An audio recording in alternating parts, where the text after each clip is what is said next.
Champion Contender Podcast. Hello, and welcome to the Champion Contender Podcast. My name is Joseph J. Jones. My name is Fabian Collymore.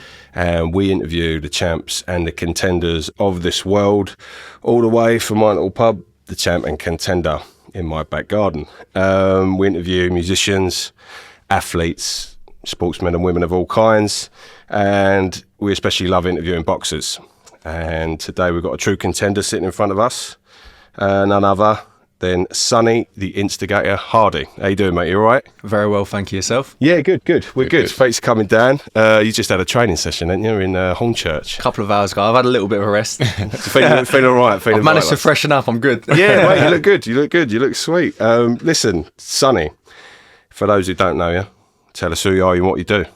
My name's Sonny. I'm a professional fighter, currently 7-0, fighting under the management and tutorship of Kevin Mitchell.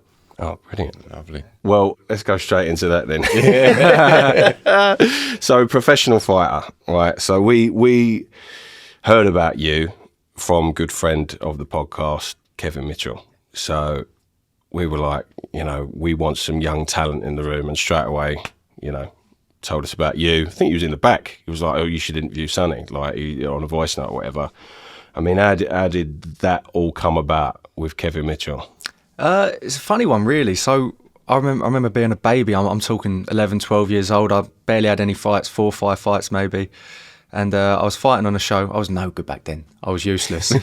I won fights just because I could have a go. Yeah. But my old man was speaking to Kevin over there, and Kevin said to him, he went, if he carries on doing it, if he stays persistent with it, he said, when he turns over or wants to turn over, he says, send him to me. He said, and I'll look after him. And it kind of blossomed from there, really. I come to that age, I thought, you know what, I'm going to give it a go. And now we've got the ball rolling. So you was about 11 years old when he saw you and he said, I want to have a piece of... Yeah. So he popped down to our amateur gym, Charlton Boxing Club, a few times, where bringing his belts down and things like that. I've still got pictures of me probably at 9, 10 years old with his belts around my waist and things like that. Amazing. So yeah, it's quite cool. Yeah, did he see you in any bouts and things like that when you were younger? And he was like, "All right, this guy's got something." Maybe I don't know what he saw back then, but he's seeing it now because he's making it work. Yeah, definitely. So was your dad swindling there? Maybe bit of sweet talking. Yeah, definitely. No. Well, what does a coach like Kevin bring to the table for you? Kevin brings the top of the top sort of training, sort of elite training. If you see the sort of training the world champion's going to be going through, he's going to be putting you through that at an early stage. He's going to get you ready, prepared, conditioned for any sort of scenario. So if you're fighting 6 rounds, you're sparring 8, you're sparring 10, your sprints are progressing, everything's really progressing with it. But the sessions are grueling. There's not really an easy session throughout the week. But to start off with, you think, why am I doing this? It's painful in your body. Yeah. But after a while, once your body starts adapting to it, you really start understanding the process of what's going on. And I'm really grateful for the transition that I've made so far between amateur and pro. And I'm looking forward to where it's going to be going. Oh, wicked. So is it more like the mentality, the mental game that you have to play? Yeah, with absolutely. him, what he does with your training? 100%. So as an amateur, I always thought I was fit. I used to train Tuesday and Thursday, doing a hour long session and then going for the old run or 2 a week. So if you want to call the runs a session, that's 4 a week. Yeah. And with Kevin, we're in twice a day, every day except for a Sunday, and every single session is 100%. If you're not giving it your all, he's going to be on your case. But he's doing it because he knows what's best for you, sort of thing, and he will push you to and past your limit outside of your comfort zone, so you're mentally and physically prepared for that sort of scenario. Yeah, he seems to have a little bit of a buzz around, fighters he's building at the moment, especially with his gym on the way, which is coming in Upminster, isn't it? Yeah. So it's all there and stuff. But yeah, just tune in, and he seems to be training someone different every day. Like, it's amazing. So talk to us about your transition from amateur boxing to professional boxing. Like, what's the leap to that like? It's brutal. So obviously, again, I started as a baby. My old man started just as a parent standing behind the bar at the gym watching me. I was trained by Charlie Blake for many years. Right. He really helped me. He was my old amateur coach. got me 90% of the way to where I was now, alongside my old man. And after about a year or two, my old man took over, started helping out. Now he's running the club. And 65 fights into the amateurs, I got to a stage just before I turned senior. I damaged a ligament in my wrist, and it put me out for 9 months. So I was walking around with my hand in a cast. I thought, I'm never going to box again. I went to university, started doing physiotherapy and things like that. And my old man, he went to me, it's such a shame. He said, the senior championships are coming up, the nationals. And I thought, you know what, I'll give it a go. So I've cut the cast off. I lost 6 kilos in 7 days. And all of a sudden, I learned how to hit. So I had 7 fights in 6 weeks, won all 7, knocked out 5 of them, and ended up winning the senior championships. And I thought from there, you know, I've got to give it a go now, really, and I'll be disrespectful not to. So I just didn't turn up to uni the next day. Said, you know, I'm going to give it a go. Signed over a professional under Kevin, and went from there. Oh, wicked! So your dad, like.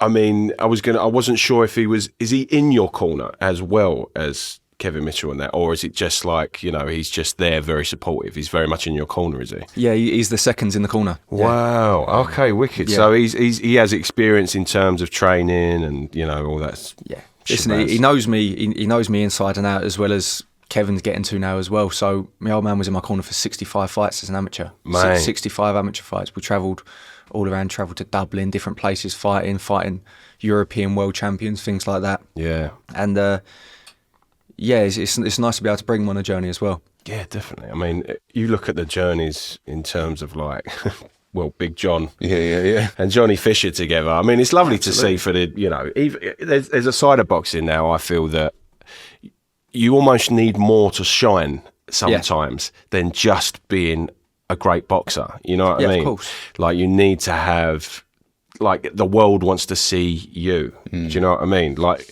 I'm gonna get a shirt with "My dad was a boxer" on, because I've said it so many times in this podcast. But my dad was a boxer, and I can imagine it is sort of the one thing other than being a singer.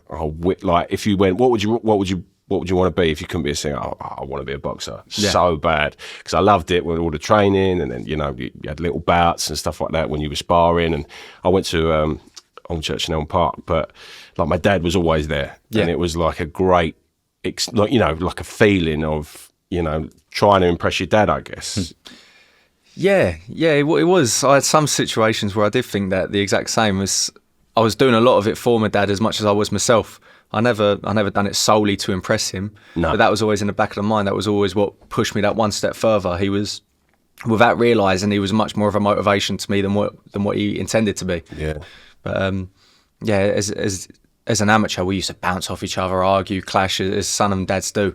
And then since I've turned professional, we get along like best mates now. It's I think it's all part of maturing as such. But well, Kevin takes the reins, I guess. You know what I mean? You know it. Takes a bit of stress off his shoulders. Yeah, exactly. See, when I was a kid, when I was an athlete, my dad was my coach as well, but I had a second coach as well, and there was moments where I had to take the back. Well, my dad had to take the back seat so that me and him don't clash all the time. How do you cope when you was having those clashes with your dad? It was weird. It was just, as an argument would go, really. It would never be over anything serious. He'd tell me to do something and it wouldn't work. But it was because I weren't doing it properly. But I was a bit too stubborn to understand it, and I wanted to do it my way. So I say, no, it's not working, I'm not doing it. So every now and then we'd have arguments. He'd chuck my bag up into the alleyway, make me walk 3 miles down the road. and I would do. That's like, I'm talking from 12 years old onwards. But it's just discipline at the end of the day. He's arguing because he knows my potential and knows where I can be. And it's frustrating seeing me argue and not trying out new things at the end of the day. But looking back on it, it's a good laugh, really. Oh, definitely. I had all of that. Yeah, it makes you, doesn't it? Yeah, definitely. So your dad, obviously, you know, a kind of influence there on you. But who influenced you boxing-wise growing up? Is it what in regards to starting boxing? Yeah, well, just watching the telly. You know, I loved Mike Tyson. You know what I mean? Like, it's sort of. He always seems to be the instigator to get a lot of kids in. But who did you love to watch as a child? I tell you what, as a child, I'd be lying if I said I watched that much boxing. Right. So I done it more just because I It's a weird one. I enjoy getting it in the face for some reason. Hence the massive nose on my head. But no, the boxer that I really started watching, observing and admiring growing up would have been Vasily Lomachenko from Ukraine. Right, okay. He's just very artistic, the way he moves around the ring and things like that. But as a child, I probably did watch a lot of boxing, but I wouldn't be able to recall who specifically I watched. I watched boxing as a whole, really. Yeah. Not one particular fighter in general. Okay. Do you use Lomachenko's style in your fighting now, or is your style completely different to his? In the amateurs, I used to try and I used to slip up. Listen, there's only one Lomachenko. Do you know what I mean? But no, I admire him, but you can never be Lomachenko. So as much as you could try pick up on little things, like little perks of what he uses, little tricks and things like that. I'll pick up on, and I'll incorporate into my own style, which Kevin's trying to incorporate into my career. Yeah. But no, I won't ever try and mimic his style. Well, I see a little bit of Kevin, you know. Like you see the opportunity and you go for it. You know, you really go for it. Yeah. And it's good to see. I noticed the old blue and yellow shorts for Lomachenko as well, right? Is that absolutely right? That's what it started off as. So I've had the blue and yellow shorts. I've had the claret and blue kits, things like that. Yeah. And my final amateur kit, a couple of my pro kits have been blue and yellow. Just solely for Lomachenko. Yeah, mate, do it. I mean, like in terms of a social thing, like get him on your side. You know what I mean? Absolutely. Yeah, but just going back a little bit there on Kev, does he instill his method of fighting in you? Like, does I don't know? Would you go and watch videos of Kev fight and sort of add that and understand what he was bringing to the training game of what you were doing? It's not that. I mean, we wouldn't sit down and watch him fight and things like that and go from that. Kevin knows what he's doing. Yeah. So I was a very on my toes sort of boxer, trying to pitter patter, score points, but that wasn't my style. I was always a little bit uncoordinated. I'm not saying I was ever bad, but I was never one of these talented kids who could afford to do that sort of thing. And Kev will come in one session, right, we're working on this, and it would be something as silly as going in with a double phase attack, and it'll be a certain combination. And I'll sit there, I'll be practicing it. I'm thinking, I've seen him do this before. But it's not everything that he wants to do. He said to me personally, he said he wants me to keep some of my own flair and my own style about me. He said, but he's not going to change anything. He's only going to add to the toolbox. Yeah, stuff that I can use. So if I'm in a sort of scenario where I've got somebody coming forward and they may outpower me, it happens in the sport. I've got that opportunity, therefore, to still get up on my toes, move around and score points if I need to. So he's not taking that away from me, but he's adding more perks, more advantages and more tools into the toolbox that I can use in the future. Definitely. Yeah. Why do they call you the Instigator? Because I like to start it and I like to finish it as well. I've seen some fights of yours and I was like, I kind of knew why they called you the Instigator, but I wanted to hear it from you. Yeah. So from the first bell, I like to go out and I like to stick it on somebody, let them know what it's about, sort of thing. Yeah. And if the opportunity's there, I'll finish it as well. Do you know what I mean? Yeah. So that's where it really come from. You're sort of riling someone up, aren't you? Yeah. So let's have it. I suppose you want the best out of someone as well. So you want to, as a professional fighter, I imagine you want to go up against the best, and if you can get the best out of a fighter. I mean, we had a good friend of ours on the podcast, Mitchell Frierson, and it's like, you know, we train for so long. I don't want to fight no one. Yeah. not saying that about anybody. If you take up the sport and you train for the sport and you go in the ring, like, you deserve to be there, right? But like, you want the best out of your competitor, like, because you've put in the time and the effort. And I suppose, is it a good feeling getting it like that? You know, it's never a good feeling getting it. It doesn't hurt. It's a little bit demoralising when you get caught with a shot and you think that was a bit silly. Yeah. No, but obviously getting it so much, you almost get used to it as a sense. But there's almost no sense of accomplishment in going in and having an absolute blowover against an opponent. So yeah, you do want them challenging fights. You want somebody who's going to come to have a go, somebody who's going to want to try to take your head off. Do you know what I mean? It's your living at the end of the day. This is our jobs. I don't want to go in there with somebody who's just going to survive. Yeah, I want to fight. Yeah, it's the gladiator thing, isn't it? You know, absolutely. Yeah. Well, you know, talking about another sort of gladiator, you know, you sparred with Cordina, didn't you? Yeah, absolutely. So you went to Saudi, didn't you, and sparred with Cordina. So, Yeah. I mean, someone of that level, I mean, he's coming on the show soon, so we'll ask about you.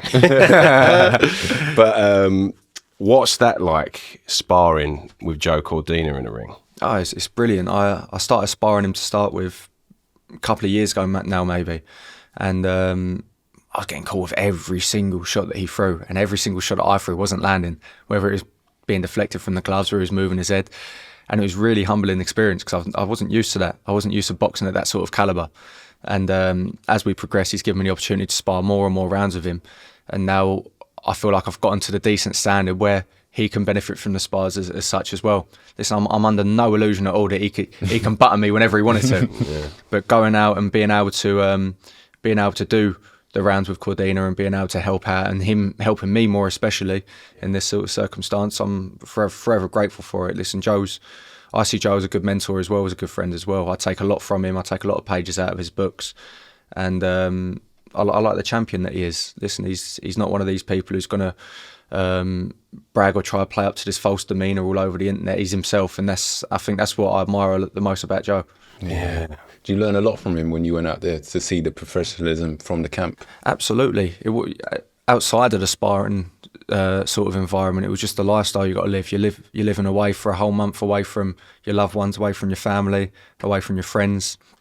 That social aspect is a big hole to fill. Yeah. And when you're out there, it's quite mentally draining. But obviously, with a good team around us, and around Joe especially, he was able to push through that, and he had a good camp. He had a very good camp, and it opens your eyes to that sort of elite level of fighting. It shows you the sacrifices you do need to make. I've always said in the sport, I've never in my life said that I've made any sacrifices. Anything that I've potentially given up for boxing, I never enjoyed anyway. Like that social life, I wasn't a party goer. No. I like the sport.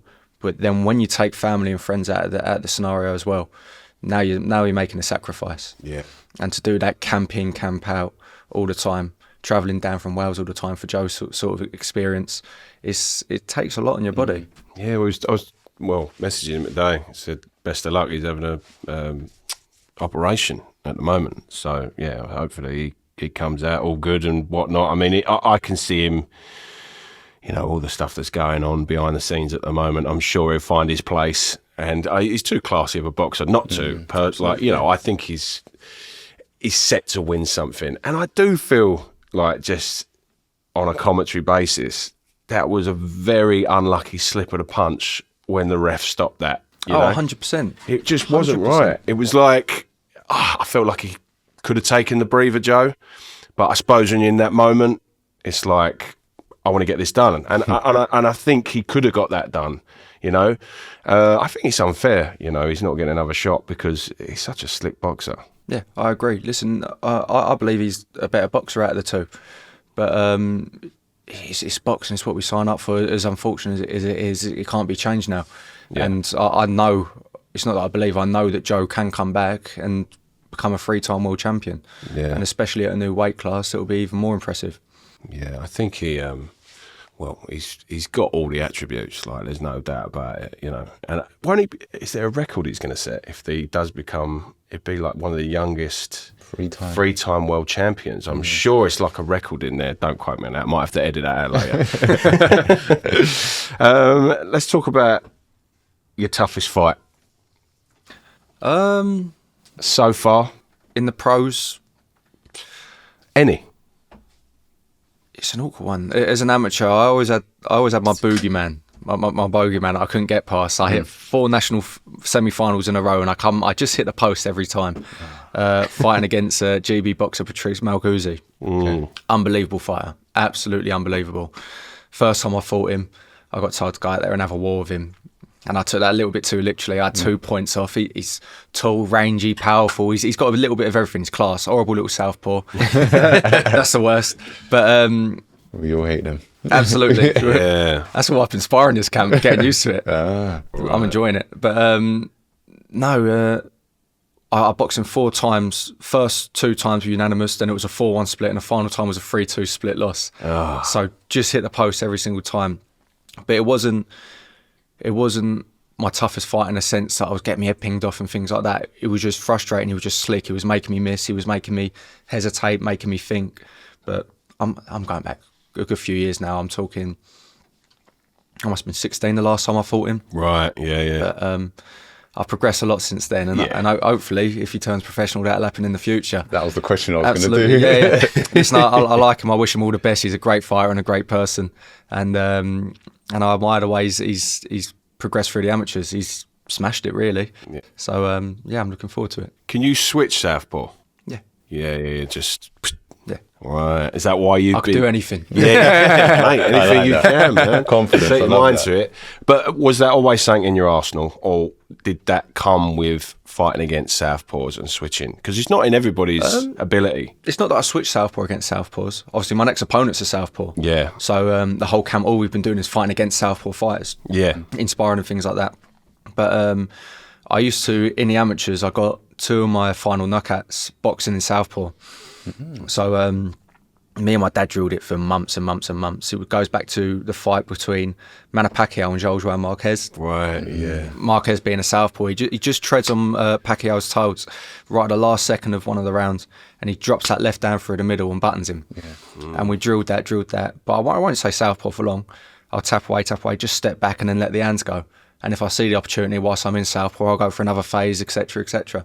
Oh, mate, I see that as such a skill. If you can just flip it, like people that, have a go at it, you're thinking, what am I doing? You ain't got a clue. Yeah. Is that the one where you hit him straight down the middle? And he was in the corner and you celebrated a bit?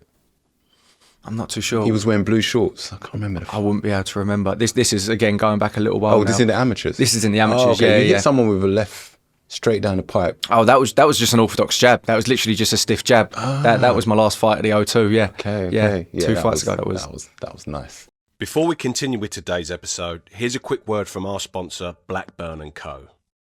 Whether you need staircases, balustrade, fencing, gates, bespoke metalworks, Blackburn have got you covered.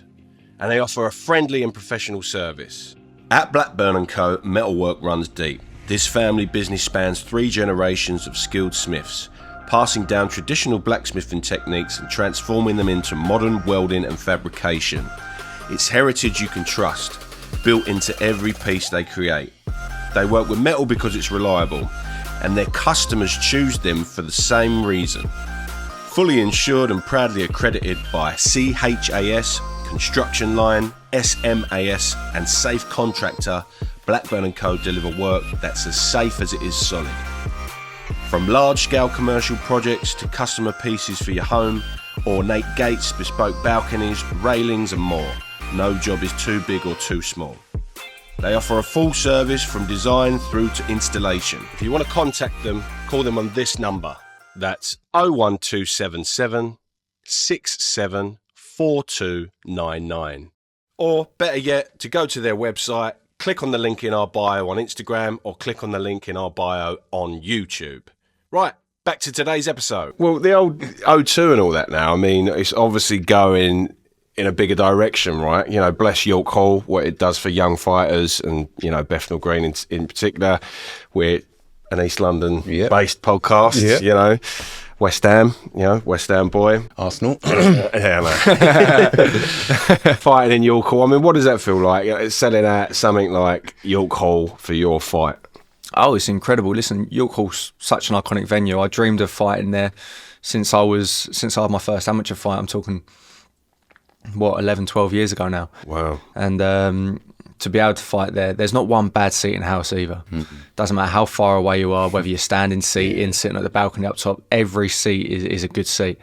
And whether you have 20 people or whether you have 500 people in the room, every voice echoes. Yeah. And the atmosphere is incredible. I've always been good with nerves before a fight. I get 20 minutes of maybe butterflies, a bit of adrenaline rush before I walk out.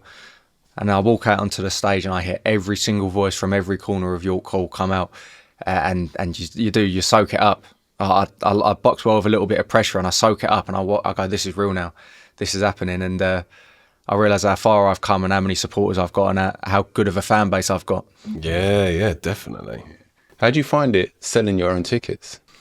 It's stressful. It's stressful having to sell tickets. So a lot of the fights, don't get me wrong, the tickets aren't cheap. And you get some people, they want to come with a group of 5, 6, 7, 8, 9, 10 people. Yeah. And it does get hard. It does get hard for them. But in regards to actually designating the tickets to certain people, especially with the O2, every ticket's an allocated seat now. So you get somebody call up a few weeks later, oh, I'd like another ticket. Next thing you know, the tickets next to them are gone. So you've now got to try rewind it all, try work it all out and sort the situation out to work better for them.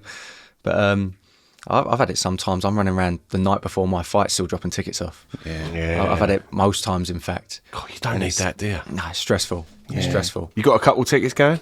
Yeah. Absolutely. I might not be able to come because the baby is very ready to drop 17th, but I'll try and pick up 2. No, I appreciate it. Thank you very much. Yeah, No definitely. worries, I'll try and pick Definitely. 2 up. Thank you. I mean, so I think it adds more though if you sell your own tickets. Yeah. I think people respect it more. You get more of a. I mean, imagine someone's just working for you selling tickets. You know, you haven't grafted to get those people there, and I bet you're like, it adds something like, I'm going to please them. 100%. Yeah, definitely. It's the same thing again. I'd much rather, even if it's half an hour, 45 minutes or an hour out of the way, I'd rather drive to somebody's house and drop the ticket off in person just as a bit of gratitude to say thank you rather than send it to them in the post. Do you know what I mean? I don't. Sometimes due to circumstances, I've got no option but to send it to them in the post. I've had to send tickets to people in Holland before from different countries. Wow. The support's getting like that now. But, Trip to Amsterdam. that's it. I know what I'd rather do. But yeah, I'd much rather turn up on their doorstep, shake their hand, say thank you for their support, and give them their ticket by hand. Yeah. Kevin Mitchell was talking about. I know. Sorry, was you going to Yeah, take yeah, that? yeah, Sorry, you roll with that, Fabe. Go on. We've got a little arrow thing here. We always go like that. But what I can't help sometimes is I'm a blabbermouth and just end up spilling out. But I was going to say, you know, Kev was selling tickets back when he was selling at, you know, Upton Park.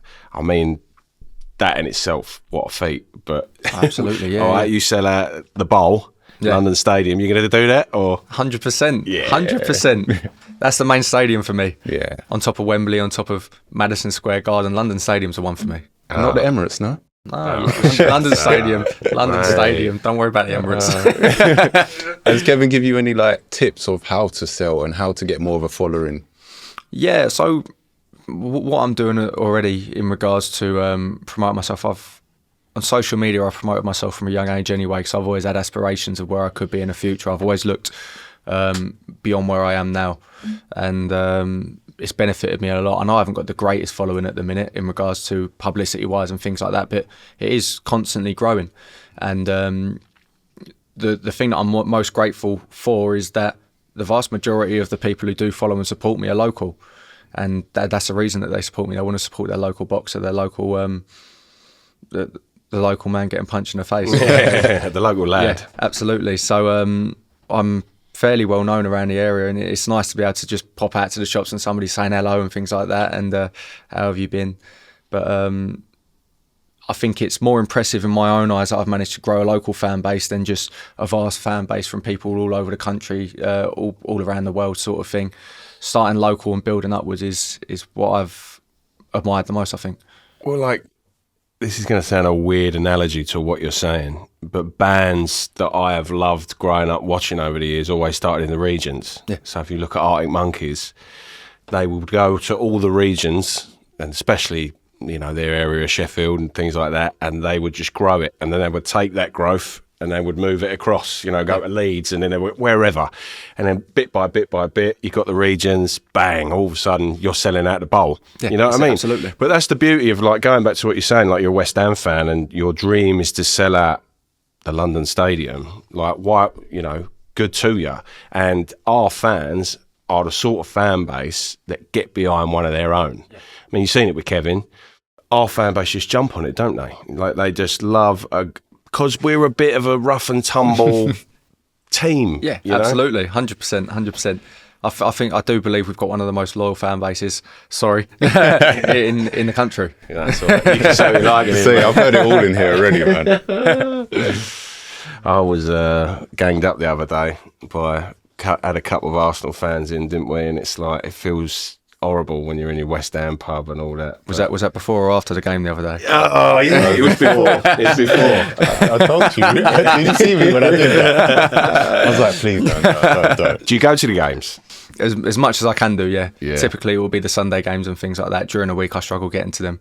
But if I can find a time, I'll always grab a ticket to the games. Yeah. Yeah, I mean, it's been a funny season. I don't like time stamping, but we're obviously going to talk about Arsenal West Ham.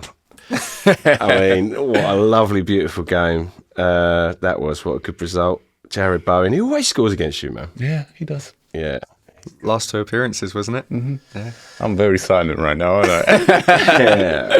Yeah. Well, obviously, you're going to keep wearing the claret and blue shorts then. Yeah. Yeah. Absolutely, yeah. I do like the tilt of the hat, the blue and the yellow, though, to Lomachenko. I think that's brilliant.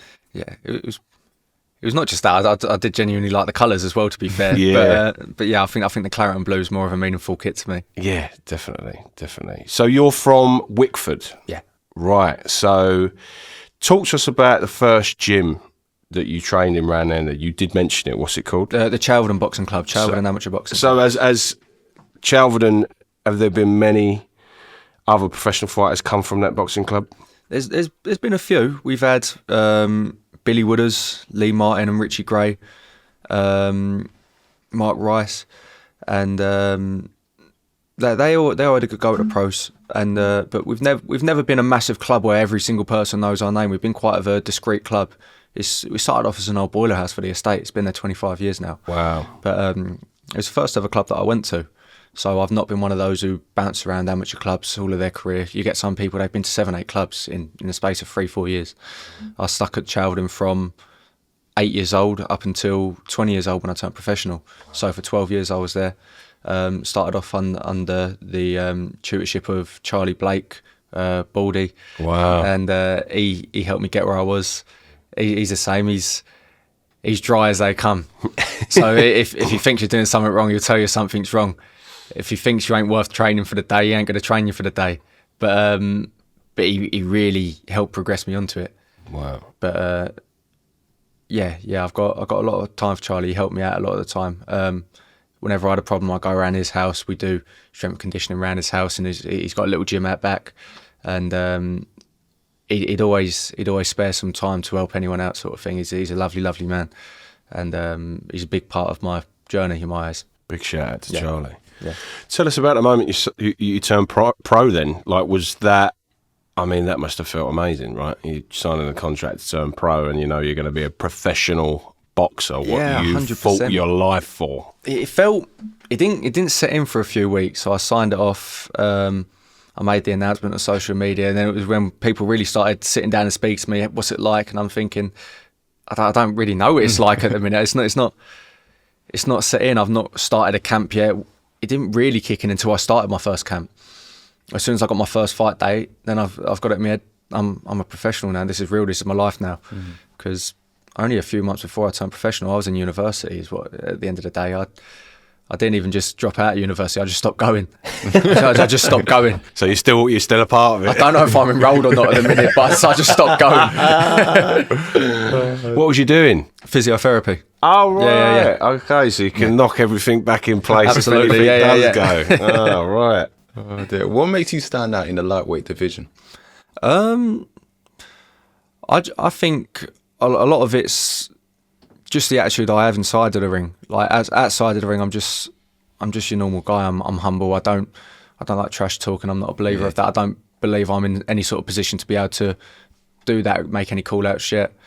But inside of the ring, I'll make my presence known. I think I'm a very entertaining fighter. Sometimes I might not be the cleanest of fighters in regards to there'll be clinches here and there. I'll be smothering my work, but people know if they're coming to watch me and coming to support me, they know they're going to see a fast-paced, explosive sort of atmospheric fight. Be entertained. Absolutely, yeah. That's what you want, though. When you go and see a fighter, for me personally, it's great. Yeah. Like when you watch the slick guys, and you Like think the Bivels. Yeah, Bivol, mate. I tell you what, that guy.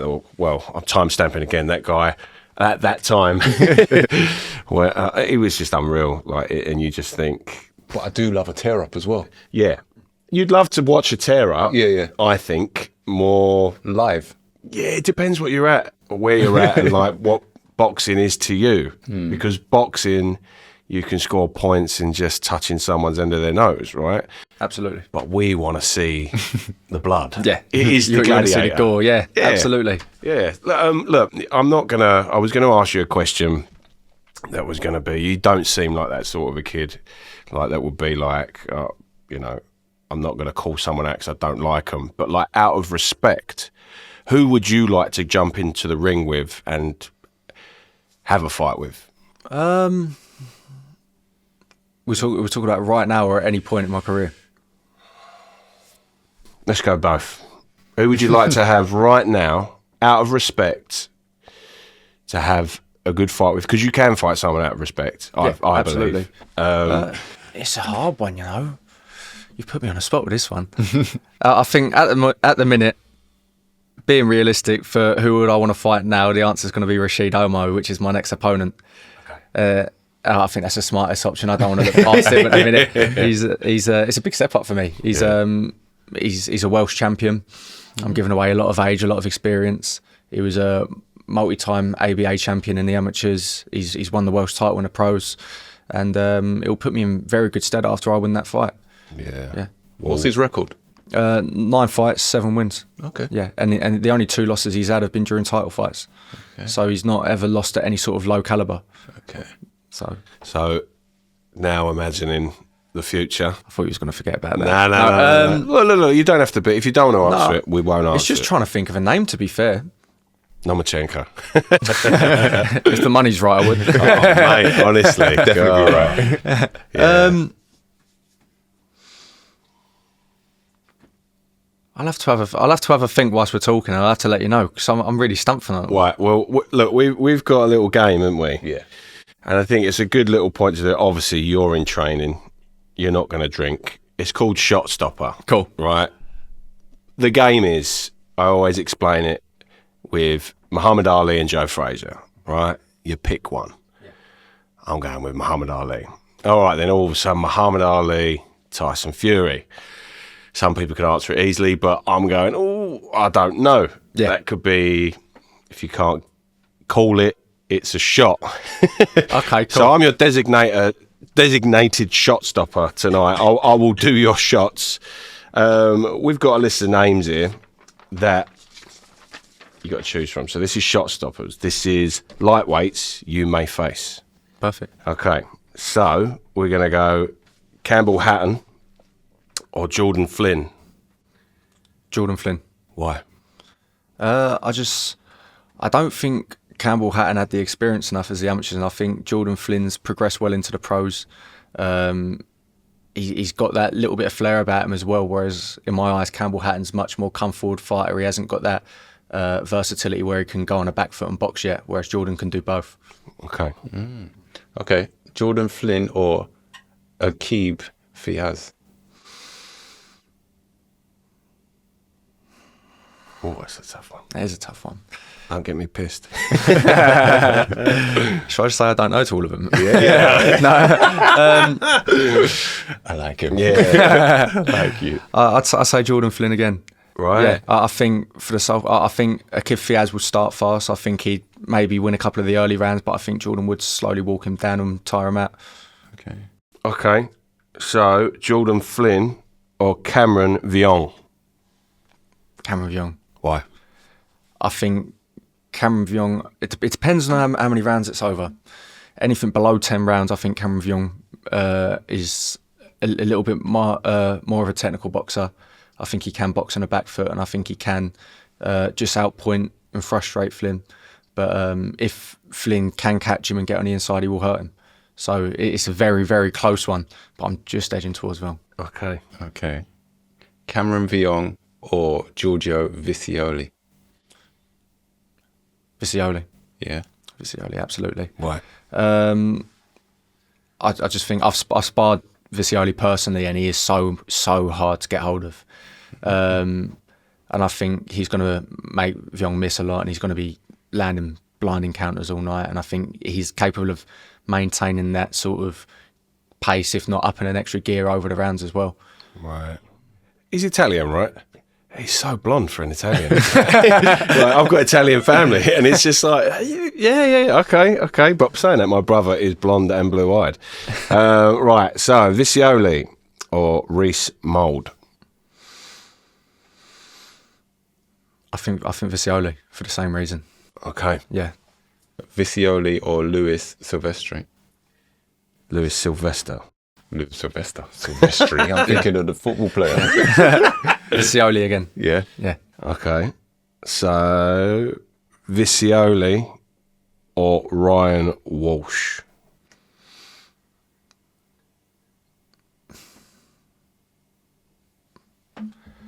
I think that's one I don't know.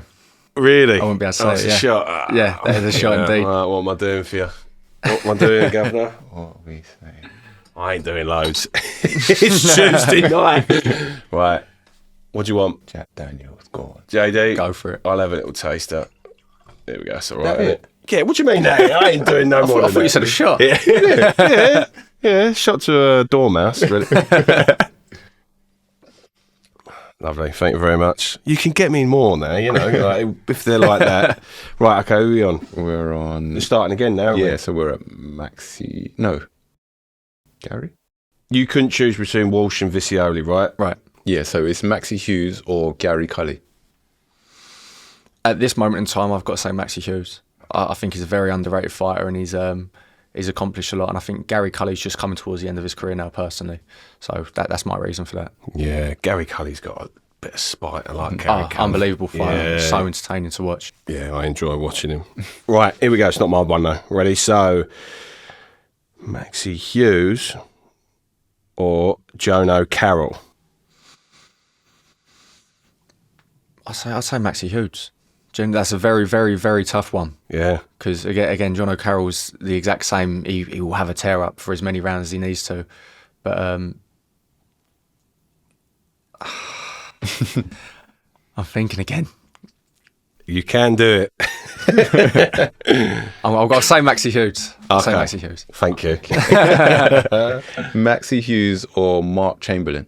Mark Chamberlain. Yeah. Yeah. Why? Why is that? Yeah. I think he's tough. I think he was unlucky in his last performance against Josh Padley.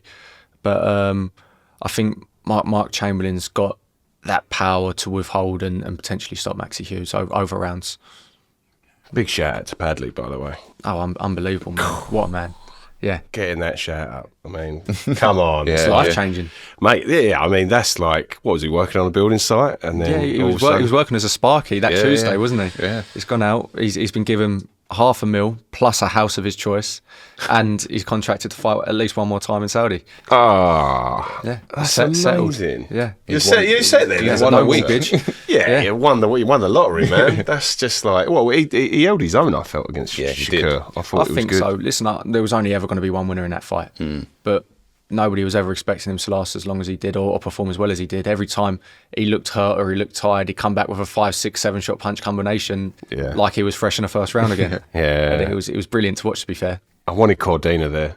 I wanted oh, that. 100%. Yeah. Listen, it's the opportunity and the chance that he deserves, and he's earned it.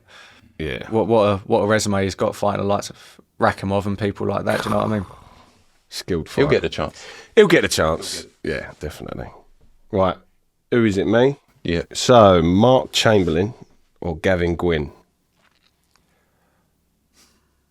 I'm going to say that's a tough one. That's one I can't call. Yeah. That's one I can't call. You knew it was waiting for it. For the sole reason, if Gavin Gwynn, if it was a few years ago, I'd say Gavin Gwynn without a doubt. But Gavin Gwynn is just starting to come, in my opinion, towards the end of his career now. And so I think that makes it a lot of a tighter decision. All right, well, look, you called me out. So That's a better one. That's a bit better. So the other bit was up there. I've got to go into a pregnant wife in a minute, guys. I'm like, oh. This is for you. Oh, my word. Was it Tuesday night? Yeah, it's Tuesday night as it stands. People that are tuning in. It's you now, I can't talk. Sam Noakes. Sam Noakes or Joe Cordina. Joe Cordina. Okay. Why? Sam Noakes has done well to get where he is at the minute, but and he's a strong fighter. But Joe Cordina's an all-well-rounded world champion in my eyes, and it's going to take some doing to beat Joe Cordina. Right, last one for shits and giggles. Joe Cordina or Kevin Mitchell? Are we talking prime on prime? Right, prime on prime. Prime on prime. I think you best take a shot. Sounds like you're on the fence there. Oh, you know what? You're on the fence. I think you're on the It's fence. like, I'm going to get a kick up the ass by either one of them if I say anything. I'm doing that. I'm not going another one. There you go. You what? I would have had him. Nah, I'm doing that. So, yeah, you had a few winners there, didn't you? Yeah. Yeah, well, let's go through them. You should have a shot for every winner. No. So you couldn't pick between Mark Chamberlain and Gavin Gwynn. Yep. You couldn't pick between Joe Cordina and Kevin Mitchell. Yep. Mm-hmm. You couldn't pick between... Who else was it? Was it Vicioli and Vicioli and Walsh? And Walsh. Yeah. All right, so all them. Pick one.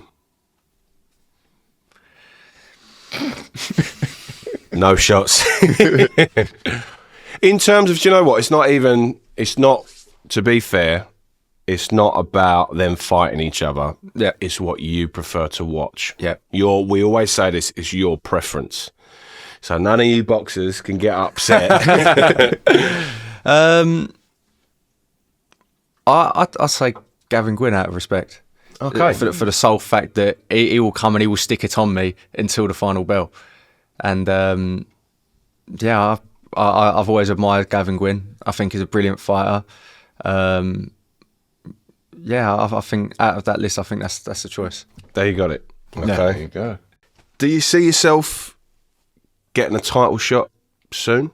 Or is it more of a build towards it? So I've chosen to take a big step up very early with this fight that's coming up. And I said to Kevin, I want to start the year as I plan on finishing it. So I've taken a step up, and I want to continue progressing from there. As many people may say that it's an early step up for a 22-year-old. I disagree. I think I'm ready, and I think I'm capable for it. And I think getting this win will put me in good stead for progressing on to titles. So I'd like to see a title fight this year. Yeah. Do you ever see yourself going up weights or down weights, or would you like to stay at lightweight? I've always said that I think I can manage super feather, so dropping down a weight. But I'm starting to mature. I'm starting to fill out a lot more now. And in camp, I've always spoken to my old man and Kevin, and they're both really either on the fence, or Kevin at the minute he's saying, no, you won't make that weight. You won't make that weight. But I'd like to give it a go outside of the camp and see how it feels. Do you lose an edge or do you gain an edge? It depends. If I can stay healthy and stay strong at that weight, then I've gained a massive edge. I'll be massive for super featherweight. But if I then drop down to the weight and I'm weight drained, don't feel comfortable, then you've got issues. Do you know what I mean? Yeah. So, like, when you drop down a weight, what's your hydration clause and the time that you have to put back on the weight? So there's no sort of hydration clause at this sort of level, but I've got a lot of the fights at the minute are still same day weigh-ins. This one, okay. Luckily enough, I've got a day before weigh-in, so I've got plenty of time to replenish. But one thing I've always tended to do for the same day weigh-ins, I always weigh in under on the morning so that I can eat breakfast. I'm already starting to refuel by the time I get to the scales. Yeah. Everyone's standing there holding their stomach, looking at a bottle of water with their eyes watering, and I'm sitting there. I've just gone and had a stack of pancakes with bacon and maple syrup. Do you know what I mean? The dread. Yeah, 100%. But yeah, a lot of it. So I'll weigh in, and immediately I'll have 1.5 litres of water over this next half an hour with electrolytes. Then I'll start eating the food, slow releasing carbs and things like that, and I'll slowly replenish it that way. Well, look, we're coming up towards the end now. He's hanging. I'm like that. I'm not eating. Lightweight. Exactly. The true lightweight champion over here. Let's put it this way. What advice? What are you laughing at? Oh, look, I'm actually pissed for once. The amount of shots I've done for other people. Jesus Christ. Any young lad coming up, training in amateur boxing or even just go into boxing for the first time, what advice would you give a young lad? It's all about staying persistent. A lot of the amateurs, they'll have a loss and they think it's the end of the world. The amateurs is just, it doesn't truly mean anything what sort of record you have. I'll admit it, I've had, when I'd had 40 odd fights, I got beaten by somebody with 12 fights. I underestimated them and they come forward and they outpointed me. Right. It wasn't anything special, but underestimating people is a big factor. It's all about getting as many fights under your belt in your amateur career and building your resume that way. That's your apprenticeship. Your titles only really, in my eyes, start truly mattering to that extent once you reach that senior, high youth sort of level. Once some head guards come off and you're starting to mature, you're starting to fight people up to the age of 40 years old. That's when you're getting ready to develop into the pros and take that transition. But my main advice to anyone is genuinely just to enjoy the sport. Don't take it as a chore. If you're doing boxing and you look at it as a chore, then you don't enjoy the sport. You got to get in there and you have got to find some sort of enlightenment from sparring, training, and your body's a temple at the end of the day. Yeah. That's another thing I've always said. I know people who have gone from boxing. They've gotten to a certain age, they found birds and booze, they've gone. But I know people who have gone from birds and booze and et cetera, from other things, and they've come into the gym and they've really spun their life around. And in that sort of enrollment, it's really nice to see people change their life, and boxing does do that to people. And so to any upcoming youngsters, amateurs, however old you are, enjoy the sport. Well, if I'm a temple, I'm the Leaning Tower of Pisa at the moment. I think, what's that? You got the limoncello there. Yeah, so that would have been safer, wouldn't it? That's lovely, that. I enjoy a limoncello. That's really nice. This is a question he normally asks, but I'm going to answer it today. What does West Ham mean to you? It's a weird one. It's a really, really, really weird one. So I've grown up in a household where my family don't watch football.